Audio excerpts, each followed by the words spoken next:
Hey Blades fans, welcome back to Hertz Arena for another edition of the Florida Everblades pregame show previewing the February 21st clash between the Florida Everblades and the Worcester Railers. Jake, the Railers in town, another North Division clash here at Hertz Arena. Yeah, the last one went pretty well. Florida sweeping the Adirondack Thunder. Now they get the Railers, who've already been in Florida for the last week and a bit. They played the Orlando Solar Bears for 3 games, lost the first 2, and then won a couple days ago on Monday. It's only the 4th time ever that the Everblades and the Railers have faced off in a regular season game, and they've never battled in the playoffs before. So it's about as unknown of an opponent as you could possibly get. So it's going to be interesting to see what we get tonight. Not quite unknown. There are a few crossover players that have played for both the Railers and the Everblades in recent history. Chris Ortobody, one of them, and then a few new faces that are coming back to Hertz Arena on the Railers. Yeah, a couple of former Kelly Cup champions with the Railers. That one with the Everblades. First off, Ashton Calder was an important piece for the Everblades last season when they won it all. He eventually got an AHL deal with the Bridgeport Islanders, although I know the Everblades would have loved to have him back.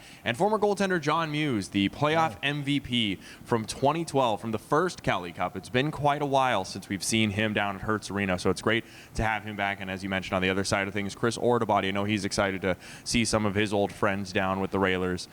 It's going to be a lot of fun seeing those guys and how they perform against their old teams on both sides. Yeah, a lot of familiar faces tonight at Hertz Arena. But, Jake, these two teams are in very similar positions. Worcester in 4th place in the North Division, Florida in 4th place in the South Division. So even though these two teams won't be seeing each other for the first couple of playoff rounds, if it gets to that point, there's definitely some important points on the table here. Yeah, they're both playing for the same thing, to maintain their current positioning and hopefully in the future improve on it. Florida is a little further back from the 3rd spot in the South Division than Worcester is in the North Division. The North Division as a whole is just a little bit tighter in the middle overall, but still, it's 2 important points. Even though you wouldn't be giving up points to a division rival like you have been for most of the season in losses, you still, if you're the Everblades, have to treat it like a divisional game. It's very much going to be similar to a playoff atmosphere with how important these points are. We're past the 2/3 mark of the season, pretty much into the home stretch, and these are the last games in February this week before a very busy March for this club. Yeah, averaging close to a game every other day in the month of March, so certainly going to need to be well rested for that one. But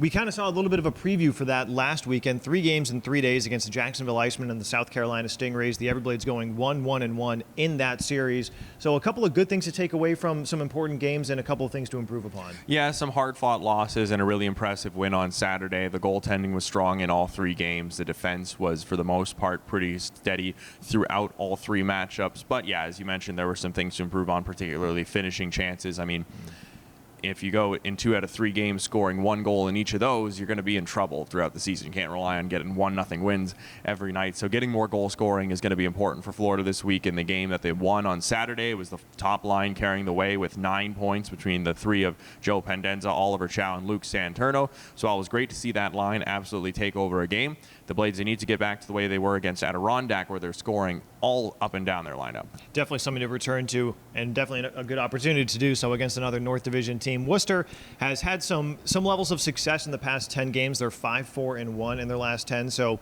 you can basically call that 5-5, a perfectly even split, although they did get the extra overtime point that staying one night. Afloat. Yeah, staying afloat, keeping their head above the playoff line, certainly, but they're a team that they're unknown to the Everblades. The Everblades are really unknown to them. So they're definitely in the mentality of attacking a South Division team and trying to scrounge together some points. Yeah, I mean, they did an all-right job of that against Orlando, getting 1 out of 3 wins. It seemed to take them a little bit of time to figure out the Solar Bears, and they eventually got the win in that final game just a couple of days ago.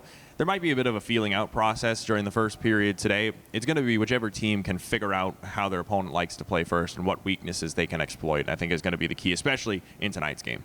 No doubt, a really good opponent in the Worcester Railers teed up here tonight at Hertz Arena. So, Jake, I think it's about time we get into the Griffith Group of Downing Fry Realty. 3 keys to the game. Well, for the Everblades, aggression is going to be key all the way throughout. You're going up against an unknown group. If you can get on them early with some aggressive forechecking, hard on the boards, playing that right style that has worked so well for the Everblades this season, you're going to put yourself into a good spot. Secondly, the special teams power play was inconsistent on the past weekend, and the PK, after a great streak, has allowed goals now in back-to-back games. So getting the PK unit back to the way it was playing when it went 10 straight games without giving up a single goal against, that would go a long way towards helping Florida win tonight. And Worcester is not a super impressive team on the man advantage.